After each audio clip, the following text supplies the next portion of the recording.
culte de demain, nécessité d'une autorisation de la préfecture.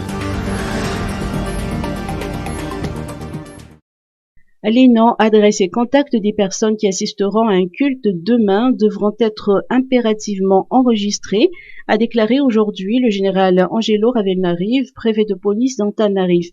Par ailleurs, les églises et temples qui comptent accueillir leurs fidèles devront obtenir l'autorisation de la préfecture. Ces mesures ont été prises dans le cadre de la lutte contre la propagation du coronavirus, selon toujours les explications du préfet. C'est un moyen efficace de retrouver ces personnes si jamais un cas de contamination est signalé au sein des communautés.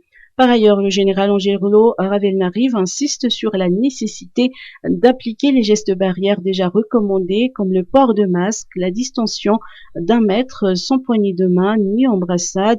Les fidèles devront utiliser du gel désinfectant à l'entrée de l'église. Des contrôles stricts seront effectués. Les autorisations ont été délivrées aujourd'hui pour les églises qui en ont formulé une demande. Selon la préfecture, les églises FJKM ont été les plus nombreuses à déposer cette demande. Ces dernières ont exprimé leur volonté de respecter les mesures sanitaires recommandées. Outre la FJKM, le président de la FLM autorise également l'ouverture de ces églises sous réserve des mesures sanitaires et de l'obtention de l'autorisation préfectorale.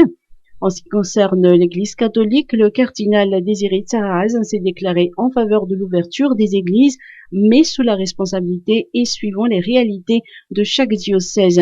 Ainsi, pour la diocèse d'Antananarive, Monseigneur Odon Marie-Arsène Razanakoul a indiqué dans un communiqué qu'aucune messe ne sera encore célébrée dans une église catholique demain. Du côté de l'église anglicane, les instances dirigeantes prendront des décisions la semaine prochaine sur l'ouverture ou non des églises.